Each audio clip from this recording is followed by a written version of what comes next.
बच्चे मेरे हैं विनीत, लेकिन भक्त तो अपने बिग ब्रो के हैं ना। जब देखो उसके नाम की माला जपते रहते हैं। और उनकी भी क्या गलती है, सीखे तो अपने पापा से ही है ना। जब देखो बाबूजी ये बाबूजी वो। इतने साल की मेहनत बेकार ही गई। अरे इतनी मुश्किल से शीतल भाभी को इस घर से निकलवाया था, ये सोच के कि इस घर की चाबियों का गुच्छा अपनी कमर में बांधूंगी। लेकिन माँ जी ने अरे ऐसा गुच्छे को अपनी कमर में खोसा कि ऊपर से इतनी मेहनत से मैंने मिस्टर बंसल के साथ तुम्हारी मीटिंग फिक्स कराई। उन्होंने तुमसे कितनी बार पूछा, लेकिन तुमने एक शब्द उन्हें जवाब नहीं दिया।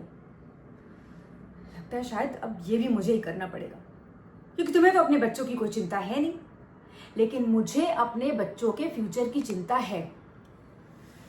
तुम्हारे बाबूजी का क्या भरोसा, वो यूवी जाएगा, प्यार भर के उनसे बातें करेगा और वो ये घर जायदाद फैक्ट्री जमीन सब उसके नाम कर देंगे। अरे उनका बस चले ना तो अपनी आंखें भी उसी विरासत में दे जाएंगे, चाहे उसे जरूरत हो या ना हो। और मेरे बच्चे बेचारे भोले भाले प्यारे सारा दिन बिग ब्रो अरे कटोरा लेके ना उसके पीछे पीछे भाग रहे होंगे। और ऊपर से ये कल की आई हुई नई बहू कथा अपनी बहन को भी यहाँ पे ले आई है, जैसे ये घर नहीं धर्मशाला हो और मैं इस धर्मशाला की मैनेजर। किसके बाथरूम में शैम्पू खत्म हो गया है, किसके रूम में चादर चेंज करानी है, ये सारे बड़े काम की जिम्मेदारी मेरी है। और वो छोटे मोटे काम होते हैं ना, जैसे किसकी शादी किसके साथ करवानी है, कितना सोना देना है, क्या लेन देन है, वो सब कामों में मेरी कीमत ही नहीं है। अरे मेरी कदर ही नहीं है, मुझसे पूछा ही नहीं जाता है।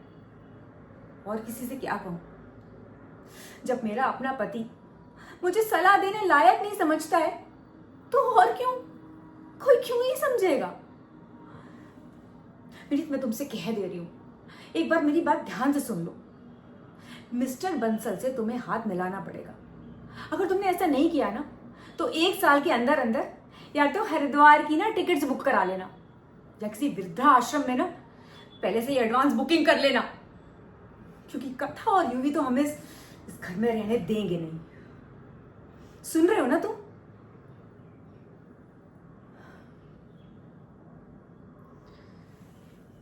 I'm sorry विनीत, तुम पे प्रेशर डालना बहुत जरूरी था, क्योंकि मुझे भी पता है जब तक चारों तरफ से तुम पे प्रेशर नहीं पड़ेगा तो मेरी बात को सीरियसली नहीं लोगे।